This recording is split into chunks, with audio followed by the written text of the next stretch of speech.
Welcome to Suman TV. నేను మీ నవీన్. ప్రస్తుతం నేను ట్రీట్మెంట్ రేంజ్ హాస్పిటల్లో ఉన్నాను. మనతో ఉన్నారు ప్రముఖ laparoscopic and laser surgeon Kareddy Sridhar Reddy గారు. హాయ్ సార్, నమస్తే అండి. సార్, చాలా మంది కూడా ఈ హెచ్పివి గురించి ఒక అవేర్నెస్ చేస్తూ ఉన్నారు. అందులో మీరు కూడా ఉన్నారు. సో అసలు ఈ హెచ్పివి అనేది ఏంటి? అదేవిధంగా దీనికి వ్యాక్సినేషన్ వచ్చిందని చెప్పి విన్నాం. ఒకప్పుడు ఏంటంటే ఇది ఫిమేల్లోనే, మహిళల్లో ఎక్కువ చూసేవాళ్ళం. కానీ ఇప్పుడు మెయిల్స్లో కూడా కొన్ని రకాల క్యాన్సర్స్ని అరికట్టే విధంగా ముందుగానే ఈ వ్యాక్సినేషన్ అనేది ఉందని చెప్పి తెలిసింది. సో ఏంటి సార్ దానికి సంబంధించి?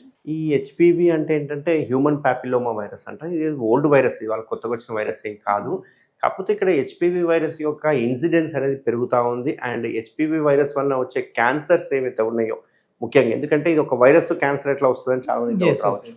బట్ ఈ హెచ్పివి వైరస్ ఏంటంటే pre cancerous condition. HPV infection సోకిన వాళ్ళకి కొన్ని రకాల క్యాన్సర్స్ వచ్చే అవకాశాలు ఉంటాయి. అందులో మెయిన్ మనం ఇప్పుడు మొత్తం ప్రపంచం మాట్లాడుకునే ఏకైక క్యాన్సర్ ఏంటంటే సర్వైకల్ క్యాన్సర్. గర్భసంచి దగ్గర ముఖద్వారం అంటారు కదా, అక్కడ వచ్చే సర్వైకల్ క్యాన్సర్. ఈ సర్వైకల్ క్యాన్సర్ అనేది ఏదైతే ఉందో అది హెచ్పివి వైరస్తో వచ్చే అవకాశాలు చాలా ఎక్కువ ఉంటాయి. అయితే ఈ హెచ్పివి ఏమి సింగిల్ వైరస్ కాదు, 200 స్ట్రెయిన్స్ ఉన్నాయి హెచ్పివిలో కూడా. సో 200 స్ట్రెయిన్స్కి మనం వ్యాక్సినేషన్ అనేది పాసిబుల్ కాదు కాబట్టి ఒక 9 నుంచి 10 రకాల వేరియంట్స్కి మనం వ్యాక్సిన్ ఇవ్వడం అనేది అదే జరుగుతుంది. సార్, అంటే ఇది మహిళల్లో కదా అది ఉండేది. ఇప్పుడు గర్భాశయ ముఖద్వార క్యాన్సర్ అంటే వాళ్ళకే వస్తుంది కదా, మాకెందుకు, మగవాళ్ళు ఎందుకు వేయించుకోవాలి అనేది ఒక క్వశ్చన్ మార్క్. సో ఇక్కడ హెచ్పివి వైరస్లు ఏంటంటే ఇన్సిడెన్స్ చూసుకుంటే అంటే 1,00,000లో 8 మందికి క్యాన్సర్ వచ్చే అవకాశాలు ఉంటాయి. ఏది ముఖద్వారం క్యాన్సరస్. అదే ఒకవేళ అబ్బాయిల్లో చూసుకుంటే కనుక పెనిల్ క్యాన్సర్స్ ఏవైతే ఉన్నాయో 1,00,000లో 1 నుంచి 4 వస్తుంది. కాబట్టి ఇక్కడ ఇన్సిడెన్స్ అమ్మాయిలు ఎక్కువ ఉంది కాబట్టి మనం అమ్మాయిల గురించి మాట్లాడుతున్నాము. అండ్ ఇక్కడ ముఖ్యమైన ఇంపార్టెంట్ ఏంటి అంటే హెచ్పివి వ్యాక్సినేషన్ ఏదైతే ప్రోగ్రామ్ స్టార్ట్ చేసిందో ఈవెన్ గవర్నమెంట్ కూడా, ఇవి కొన్ని క్రైటీరియాస్ ఉన్నాయి. ఎవరు తీసుకోవాలి, ఎప్పుడు తీసుకోవాలి, చాలా క్రైటీరియా ఉంది. ఇక్కడ ముఖ్యమైన ఇంపార్టెంట్ ఏంటి అంటే హెచ్పివి వైరస్ ఏదైతే ఉందో, వ్యాక్సిన్ ఏదైతే ఉందో, ఇది 9 to 14 years ఏజ్ గ్రూప్లో ఇవ్వడం జరుగుతుంది. ఈ 9 to 14 years ఎందుకు పెట్టాము? ఇంకా ముందు ఇవ్వచ్చు కదా, పుట్టినప్పుడు ఇవ్వచ్చు కదా అంటే, ఎప్పుడైతే ఫస్ట్ సెక్షువల్ ఇంటర్ కోర్స్ ఏదైతే చేస్తామో దానికంటే ముందు హెచ్పివి తీసుకోవడం వల్ల, వ్యాక్సినేషన్ తీసుకోవడం వల్ల అడ్వాంటేజ్ ఉంటుంది. అండ్ లాంగ్ టర్మ్, ఇప్పుడు మనం పుట్టుకతోటే ఇచ్చినాం అనుకోండి, 20 ఏళ్ళకి 30 ఏళ్ళకి అది వీక్ అయిపోతుంది. అదే 9 to 14 years అంటే ఎప్పుడైతే సెక్షువల్ ఇంటర్ కోర్స్ స్టార్ట్ అవుతారో అప్పుడు ఇవ్వడం వల్ల ఏంటంటే లైఫ్ లాంగ్ ఇమ్యూనిటీ వస్తుందని ఒకటి ఇంపార్టెంట్. ఇక్కడ మరి 9 years ఎందుకు పెట్టారు సార్? అప్పుడేం సెక్షువల్ ఇంటర్ కోర్స్ అవుతుందా, మరి 9 years ఎందుకు పెట్టారు అంటే, డెవలప్డ్ కంట్రీస్ ఏవైతే ఉన్నాయో చూసుకుంటే కనుక వాళ్ళలో సెక్షువల్ ఫస్ట్ ఇంటర్ కోర్స్ అనేది 9 to 10 years, 11 years వాళ్ళలో కూడా ఫస్ట్ సెక్షువల్ ఇంటర్ కోర్స్ అనేది స్టార్ట్ అవుతుంది. కాబట్టి వాళ్ళు ఒక 9 to 14 years అనేది ఒక ఏజ్ పెట్టుకున్నాం. సో ఈ 9 to 14 yearsలో హెచ్పివి వ్యాక్సిన్ ఏం చేస్తాము అంటే 0 and 6/12 అంటే ఫస్ట్ డోస్ ఇచ్చిన తర్వాత 6 months కానీ 12 months కానీ సెకండ్ డోస్ ఇవ్వాలి. అంటే 2 డోసులు ఇవ్వాలి. ఏది 9 to 14 years. ఇక్కడ మరి ఓన్లీ అమ్మాయిలకే ఇవ్వాలా అంటే కాదు, అమ్మాయిలకు అబ్బాయిలకు బోత్ ఇద్దరికి ఇవ్వాలి. ఓకే, ఇక్కడ అమ్మాయిలకు కంపల్సరీ ఎందుకు ఇవ్వాలంటే అది సర్వైకల్ క్యాన్సర్ ఇన్సిడెన్స్ ఎక్కువ ఉంది కాబట్టి ఇస్తున్నాము. బట్ అబ్బాయిలకు కూడా ఇవ్వడానికి మనకి అడ్వాంటేజ్ ఏముంటుంది అంటే, వాళ్ళకి ఎటువంటి పెనల్ క్యాన్సర్స్ కావచ్చు, యానల్ క్యాన్సర్స్ కావచ్చు, లేకుంటే థ్రోట్ క్యాన్సర్స్ కావచ్చు, ఓరోఫారింగ్స్ కావచ్చు, నేజోఫారింగ్స్ కావచ్చు, ఇట్లాంటి క్యాన్సర్స్ వచ్చే అవకాశాలు తక్కువ ఉంటాయి. అదే ఒకవేళ మనం మర్చిపోయాము 9 to 14 ఇప్పుడు మనం తీసుకోవాలి, ఎట్లా తీసుకోవాలి అంటే 15 to 45 ఏజ్ వరకు కూడా వ్యాక్సినేషన్ తీసుకోవచ్చు అని రీసెంట్ గైడ్లైన్స్ చెప్తుంది. ఈ 15 to 45 years ఏజ్ వాళ్ళని ఎలా తీసుకోవాలి అంటే, మరి ఫస్ట్ తీసుకున్న వాళ్ళు 2 doses తీసుకున్నారు, వీళ్ళు ఏం చేయాలంటే 3 doses తీసుకోవాలి. ఓకే, ఈ 3 doses ఎలా తీసుకోవాలి అంటే కనుక 0 dose ఈరోజు వేయించుకుంటే కనుక 2 months తర్వాత ఒక డోసు, ఆ తర్వాత 6/12 6 months కానీ 12 months కానీ 3 డోసు. ఇట్లా ఒక 3 డోసులు తీసుకుంటే కనుక వాళ్ళకు లైఫ్ టైం ఇమ్యూనిటీ అనేది వస్తుంది.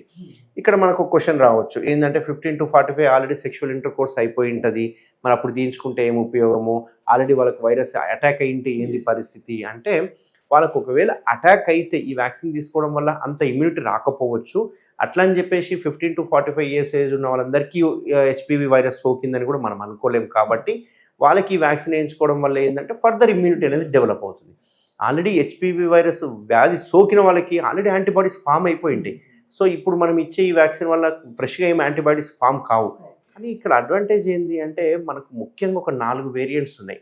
ఈ 6, 11, 16, 18 అని చెప్పేసి ఒక 4 వేరియంట్స్ ఉన్నాయి. ఈ 4 వేరియంట్స్ ఎక్కువ క్యాన్సర్కి దారితీసే స్ట్రెయిన్స్ అన్నట్టు. సో దానికి మనం వేస్తున్నాం కాబట్టి ఒకవేళ వాళ్ళకి ఫర్దర్ అటాక్ కాకపోయింటే కనుక ఈ ఏజ్ గ్రూప్ వాళ్ళకి ఇమ్యూనిటీ అనేది స్టార్ట్ 45 అబోవ్ అవసరం లేదంటారు సార్? 45 ఏజ్ తర్వాత వచ్చే వ్యాక్సినేషన్ అనేది ఇప్పటివరకు ఏం రాలేదు. ఇందులో కూడా కొన్ని ఇండియన్ వ్యాక్సిన్స్ కానీ కొన్ని రకాల వ్యాక్సిన్లు అప్ టు 35 ఇయర్స్ వరకే ఉన్నాయి. గార్డాసిల్ అని ఒక కొత్త వ్యాక్సిన్ ఉంది, అది 45 ఇయర్స్ వరకు వాళ్ళు స్టడీస్ చేశారు కాబట్టి అప్ టు 45 వరకు.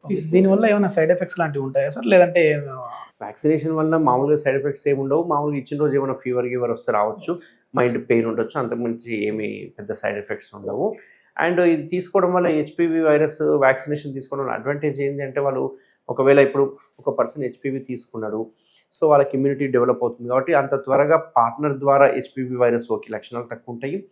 హెచ్పివి ఒకవేళ పార్ట్నర్కి ఉంది అనుకోండి, వ్యాక్సినేషన్ తీసుకోకపోతే హెచ్పివి వైరస్ సోకే అవకాశం ఉంటుంది. ఇంకో ఇంపార్టెంట్ ఏంటి అంటే, సరే ఇప్పుడు హెల్తీగా ఉన్న వాళ్ళందరికీ హెచ్పివి వస్తుంది అంటే హెల్తీగా ఉన్న వాళ్ళకి రాకపోవచ్చు, బట్ ఇమ్యూనిటీ పవర్ ఎవరికైతే తక్కువ ఉందో, అంటే అది డయాబెటీస్ వలన కావచ్చు, ఆటో ఇమ్యూన్ డిసీజ్ వలన కావచ్చు, లేకుంటే హెచ్ఐవి వలన కావచ్చు, ఇట్లాంటి చాలా డిసీజ్లలో ఇమ్యూనిటీ పవర్ తక్కువ ఉంటుంది.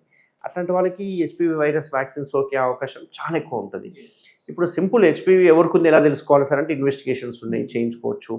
యానల్ వాట్స్ అని అంటాం. యానల్ వాట్స్ అంటే ఏంది, జెనిటల్ వాట్స్ కావచ్చు, యానల్ వాట్స్ కావచ్చు. అంటే మనకు పులిపిర్ లాంటివి, వెరుకస్ అంటాము, లేదంటే ఇట్లా ప్రొజెక్షన్ లాంటివి, పాపిలరీ టైప్ గ్రోత్ లాంటివి, ఇట్లాంటివి మామూలుగా పెనెల్ స్కిన్ మీద, అంటే అంగం యొక్క ముందరున్న చర్మం మీద కావచ్చు, లేకుంటే యానల్ కెనాల్ చుట్టూ కానీ పెరిగి ఉంటాయి. అట్లాంటి వాళ్ళకు ఉంది అంటే వాళ్ళకు ఆల్రెడీ హెచ్పివి వైరస్ సోకింది అని అర్థం. అట్లాంటి వాళ్ళు యూజువల్గా నా దగ్గరికి ఒక 10 పేషెంట్స్ తీసుకుంటే కనుక 3 పేషెంట్స్ ఇట్లాంటి వాళ్ళు నా దగ్గరకు వస్తుంది. ఇప్పుడు హెచ్పివి సోకిన వెంటనే, అంటే సోకిన అందరికీ కూడా క్యాన్సర్గా మారే అవకాశం ఉంటుందా సార్? ఇప్పుడు క్యాన్సర్ రావడానికి ఒక కారణం హెచ్పివి, అంతేగాని హెచ్పివి వలన క్యాన్సర్ వస్తుందని కాదు, ఒక కారణం. బట్ ఏంది అంటే ఇన్సిడెన్స్ పెరుగుతుంది కాబట్టి హెచ్పివి వలన ప్రీ క్యాన్సరస్ అంటే వ్యాధి సోకే అవకాశం ఎక్కువ ఉంటాయి. అసలు ఇది ఎందుకు వస్తాం సార్ అంటే, ఇది మల్టిపుల్ పార్ట్నర్స్ ఉండడం వల్ల అని చెప్పి ఒక ఆర్టికల్ చదివాను. సో అదొక్కటే రీజనా, లేదంటే ఇంకా ఏమైనా ఉన్నాయి? దీనికి హెచ్పివి వైరస్ సోకడానికి ముఖ్య లక్షణాలు అంటే కారణాలు ఏంటంటే, ఎర్లీ సెక్షువల్ ఇంటర్కోర్స్. అంటే ఎర్లీగా ఇంటర్కోర్స్ స్టార్ట్ చేయడం వల్ల వాళ్ళు ఎక్కువ రోజులు, అంటే 15 సంవత్సరాలు ఇంటర్కోర్స్ స్టార్ట్ చేస్తే వాళ్ళు మొత్తం 15 ఇయర్స్ 20 ఇయర్స్ లేకపోతే 50 ఇయర్స్ ఇంటర్కోర్స్ చేయడం వల్ల, మల్టిపుల్ పార్ట్నర్స్ వలన కూడా, రెండోది ఇంపార్టెంట్, వెరీ ఇంపార్టెంట్ ఇక్కడ మల్టిపుల్ పార్ట్నర్స్. ఆల్రెడీ వాళ్ళకి హెచ్పివి వైరస్ ఇన్ఫెక్షన్ ఉండి, జెనిటల్ వాట్స్ ఉండి, అట్లాంటి వాళ్ళు ఇంటర్కోర్స్ చేసినప్పుడు వీళ్ళకి వచ్చే అవకాశాలు ఉంటాయి. కాబట్టి ఈ వ్యాక్సినేషన్ చేసుకోవడం వల్ల ఈ జెనిటల్ వాట్స్ అని ఇట్లాంటివి రాకుండా ఉంటాయి. ఓకే, ఇట్లాంటి వ్యాక్సినేషన్ ఏంటి అంటే ఎక్కడ మన దగ్గర కూడా ఏమైనా జరుగుతూ ఉందా అంటే ట్రీట్మెంట్ రేంజ్ హాస్పిటల్? మన హాస్పిటల్లో హెచ్పివి వ్యాక్సిన్ ఆల్రెడీ స్టార్ట్ చేసాము 2 months బ్యాక్ నుంచే. అండ్ మన దగ్గరికి వచ్చే పేషెంట్స్కి కూడా ఎంకరేజ్ చేయడం జరుగుతుంది, 45 ఇయర్స్ ఏజ్ లోపల ఉన్న వాళ్ళకి.